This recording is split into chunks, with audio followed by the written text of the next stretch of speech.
Salam sejahtera. Selepas sehari digantung daripada Parlimen, ini keputusan balasan jawab daripada Wan Ahmad Faisal yang turut mendapat perhatian netizen. Kata Wan Faisal, saya tak diberi peluang bela diri. Saudara, bercakap tentang peluang bela diri, sebenarnya Wan Ahmad Faisal sudah terlambat. Sebelum beliau bercakap tentang peluang bela diri, beliau sebenarnya sudah memiliki buku peraturan di dalam persidangan Parlimen. Semua ahli Parlimen yang hadir, yang telah menjadi ahli Parlimen di Dewan Rakyat, pasti telah diberikan buku peraturan mesyuarat dan semua perkara-perkara wajib diketahui oleh mereka. Hanya ahli-ahli Parlimen yang sengaja maupun tidak sengaja maupun yang cuba-cuba mencabar peraturan tersebut yang akan kena tindakan. Sama ada Wan Ahmad Faisal pernah membaca atau tidak membaca, itu pun menjadi persoalan. Semestinya membawa isu atau fakta yang hanya berlandaskan kepada hearsay ataupun berlandaskan lebih-lebih lagi membawa isu seperti surat layang dijadikan fakta, pastinya sebelum ini Wan Faisal pun tahu tak boleh dalam peraturan. Tapi dia kata tak diberi peluang. Sedangkan apa yang sudah diberitahu sebelum ini dalam peraturan beliau sudah pegang dan tahu. Jadi makna kata, apalagi nak dibela sedangkan dia tahu peraturannya. Penggantungan selama 6 bulan daripada menghadiri sidang Dewan Rakyat terhadap ahli Parlimen Machang, Wan Ahmad Faisal, Wan Ahmad Kamal disifatkan satu lagi titik bersejarah dalam demokrasi berparlimen negara. Para pembangkang menganggapnya sebagai satu titik hitam. Tapi bagi rakyat di Malaysia ini, khususnya netizen yang ingin melihat kesejahteraan di dalam persidangan di Dewan Rakyat, kita menganggap itu sebagai satu titik bersejarah putih, baik dan aman untuk kita semua. Memandangkan kita melihat di Dewan Rakyat terlalu kerap perbuatan-perbuatan hentam koromok makin berleluasa. Perbuatan cakap sini sana yang tak berlandas pada fakta benar makin berleluasa, antaranya juga menggunakan sumber yang tidak disahkan seperti sumber Facebook, TikTok dan sebagainya. Baru-baru ini pun kita dah tahu ada seorang ahli Parlimen pembangkang turut terkantoi menggunakan fakta yang dipetik daripada Facebook. Dengan perkara-perkara seperti itu, itulah yang dianggap titik hitam dalam Parlimen. Tapi dengan keputusan terkini ini, ada juga beberapa penganalisis politik yang bebas mengatakan ianya satu titik bersih putih untuk Parlimen bagi menghentikan tindakan-tindakan sembrono membawa fakta sumber yang tidak sahih dalam Parlimen. Ketertinggian Parlimen patutlah dan patut diperjuangkan. Keluhurannya perlu diteruskan. Selain itu, kita harus faham, Dewan Parlimen itu mulia. Bukan seperti kedai makan, kedai kopi yang kita boleh cakap-cakap mengikut sesuka hati kita. Oleh sebab itulah, ahli Parlimen harus menganggap ini sebagai satu yang bersejarah. Semua rakyat Malaysia harus menganggap ianya adalah sejarah yang baik. Di samping itu, kita juga mahu sebenarnya perbuatan tengking sana, maki sini, maki sana, mencelah tak tentu fasal di dalam persidangan Dewan Parlimen, perlulah juga turut dihentikan. Ada netizen kata, bukan saja Wan Faisal yang perlu diberikan amaran dan tindakan serta-merta tegas seperti ini, tetapi juga ahli-ahli Parlimen sama ada di kerajaan atau di pembangkang patut diberi tindakan juga terutamanya mereka yang tak henti-henti mengganggu perbahasan yang menyebabkan perkara yang penting tidak dapat dibahaskan dengan betul, dan yang perkara tak betul pula, itulah yang pula menjadi keutamaan. Wan Ahmad Faisal yang juga Ketua Armada Parti Pribumi Bersatu menjelaskan, beliau langsung tidak diberi peluang untuk membela diri sewaktu usul terhadapnya dibuat. Kesan daripada penggantungan ini ialah, saya akan terlepas berbahas belanjawan 2025 dalam sidang Oktober ini, katanya. Ada netizen kata, jangan sudah terkena baru tenadah. Awalnya Anda harus tahu bahawa Anda penting dalam parlimen dan perbahasan. Kini sudah pasti Wan Ahmad Faisal tidak dapat mengundi, tidak dapat berbahas dan tidak dapat memperjuangkan hak kawasannya selama 6 bulan di parlimen. Sekian dulu untuk kali ini. Jangan lupa ikuti terus ulasan selepas ini. Salam sejahtera. Terima kasih kerana menonton channel Nazilin Unity. Hari ini kita digemparkan satu lagi pendedahan yang mengejutkan Parti Bersatu. Adakah lepas pendedahan ini, Parti Bersatu akan berpecah dan Parti Bersatu akan memindah lagi perlembagaan mereka? Ini kata Luqman Adam, perlembagaan persekutuan lebih besar berbanding perlembagaan bersatu. Ketua Sekretariat Media Perpaduan Datuk Luqman Nur Adam berkata, semua pihak perlu memahami perlembagaan persekutuan adalah lebih besar berbanding perlembagaan mana-mana parti. Sehubungan itu, beliau berkata, tidak seharusnya timbul isu sama ada yang di Pertua Dewan Rakyat Tan Sri Abdul Johari Abdul terkilaf dalam membuat keputusan mengekalkan kerusi yang disandang 6 bekas ahli parlimen yang mengisytiharkan sokongan kepada Perdana Menteri. Memang awalnya pindaan yang dibuat dalam Akta Anti Lompat Parti adalah ketat. Tak boleh alih sokongan, tak boleh langgar kenyataan ketua. Namun, Muhyiddin sendirilah dalam ucapannya yang sudah tular, termasuk menteri-menteri bersatu yang menolak. Itu sebabnya akta yang dipindah ini tidak menyatakan dengan jelas bahawa seseorang yang ingkar arahan Ketua WIP tidak memberi sokongan kepada parti, dia maka gugur. Kena faham bahawa perlembagaan persekutuan itu lebih besar daripada perlembagaan bersatu. Yang dipindah selepas 6 orang ahli parlimen bersatu terbabit memberi sokongan kepada Perdana Menteri, bukan perlembagaan persekutuan. Yang dipindah itu adalah perlembagaan Parti Bersatu, tegas Luqman Adam. Luqman berkata demikian ketika menjadi tetamu program Ruang Bicara bertajuk Status 6 Ahli Parlimen Bersatu, Akur atau Cabar Keputusan Speaker Terbitan bernama TV malam tadi.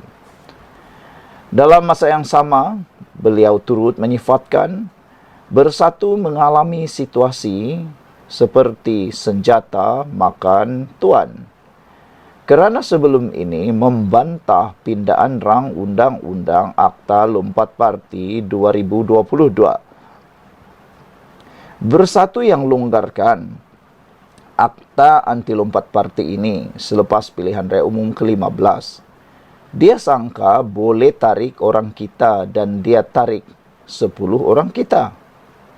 Tapi dia tak sedar, kita pun cerdik juga. Presiden UMNO bukan bodoh.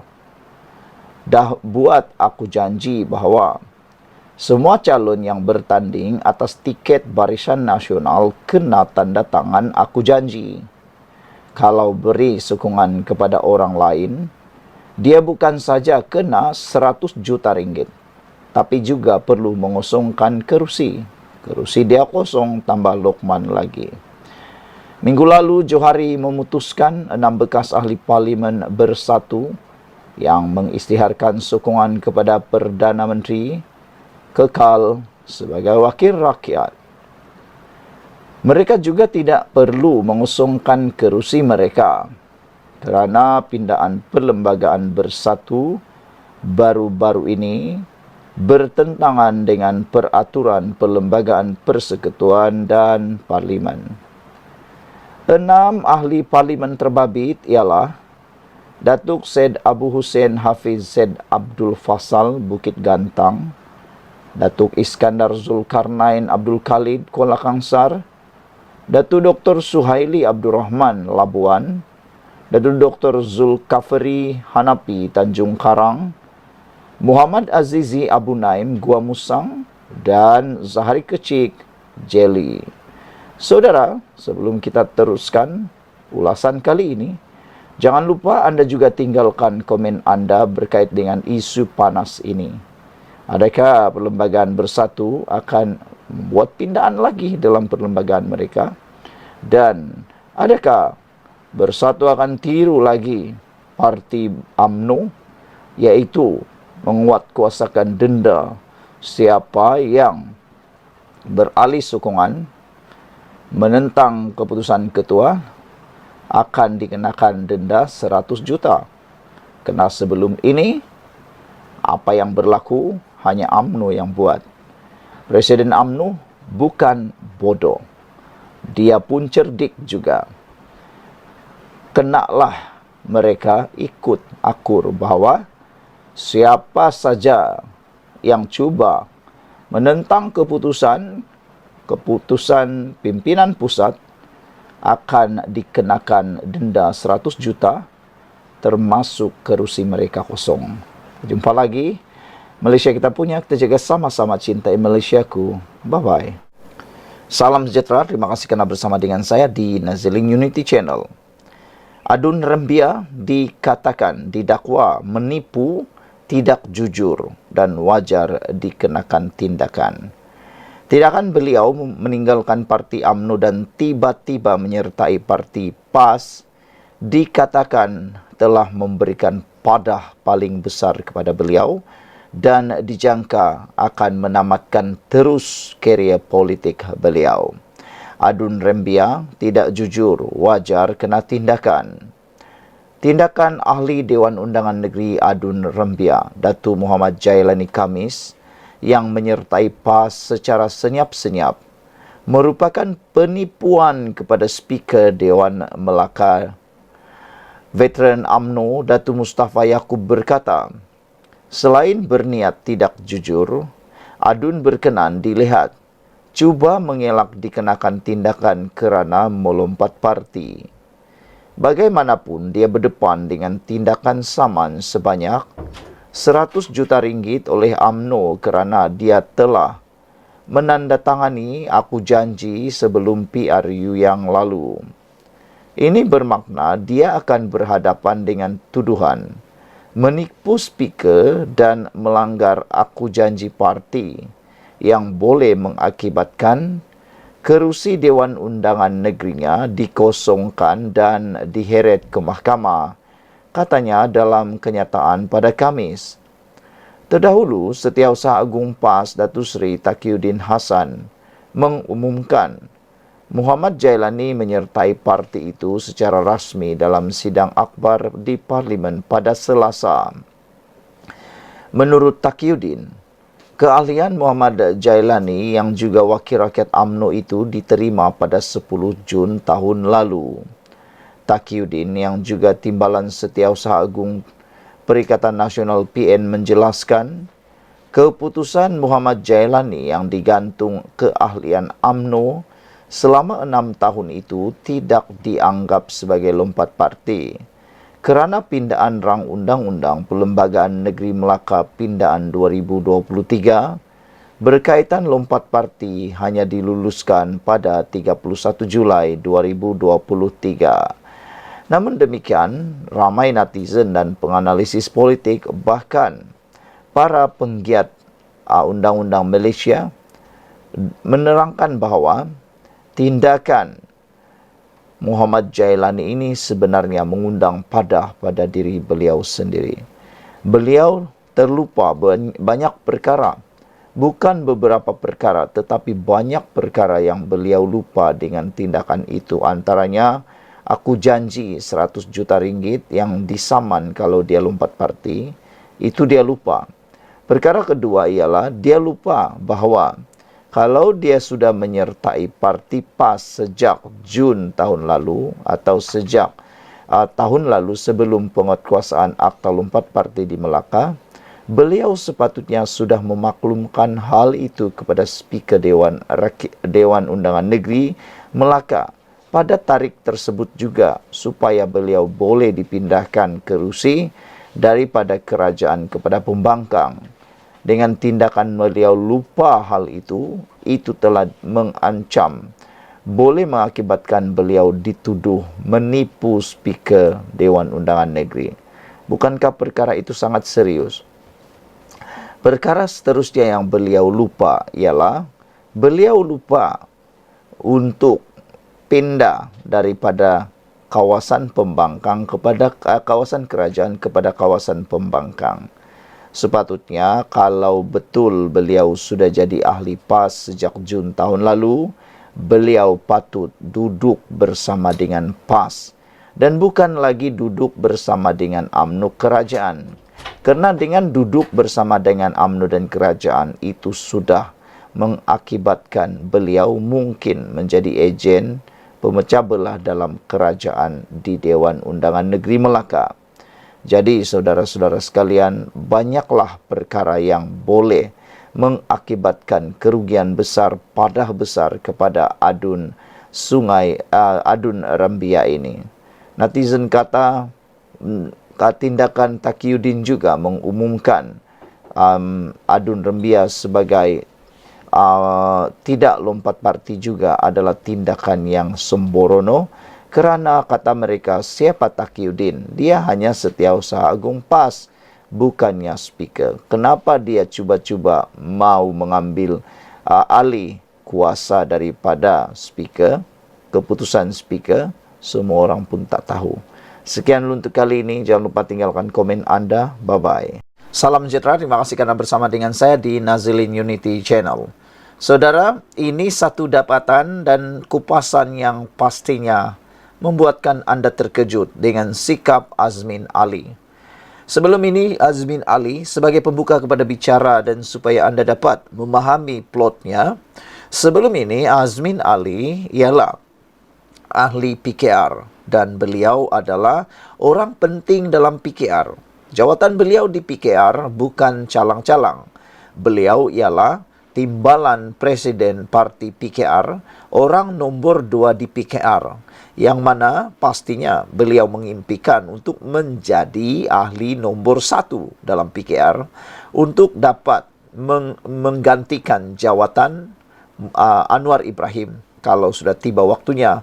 Tetapi kerana ketidaksabaran, kata netizen, mereka mengandaikan ketidaksabaran Azmin Ali menjawat jawatan pengerusi ataupun presiden PKR, akhirnya beliau bertindak mengkhianati parti PKR yang telah mengangkat nama beliau, telah menjadikan beliau orang besar, telah menjadikan beliau dikenali di seluruh Malaysia.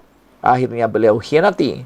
Dan kini Azmin Ali bersama dengan Pakatan Perikatan Nasional dan kini bersama dalam Parti Bersatu.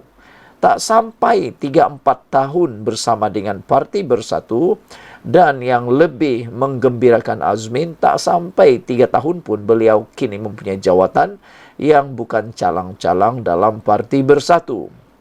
Tetapi nampaknya menurut apa yang kita dapat sumber Harapan Dairy ini, nampaknya sikap Azmin Ali tidak berubah apabila beliau tetap diandaikan mengimpikan jawatan tinggi semata-mata. Tak sanggup downgrade diri, Azmin didakwa tolak jawatan Setiausaha Agung Bersatu. Diberi peha nak kepala, diberi betis nak peha pula. Menjelang pemilihan Bersatu Oktober ini, Datuk Seri Azmin Ali dilapor menolak tawaran Presiden parti itu Tan Sri Muhyiddin Yassin bagi jawatan Setiausaha Agung. Azmin yang merupakan Ketua Bersatu Selangor itu memaklumkan beberapa ketua bahagian Bersatu Negeri berkenan penolakan tawaran tersebut, lapor FMT yang memetik sumber.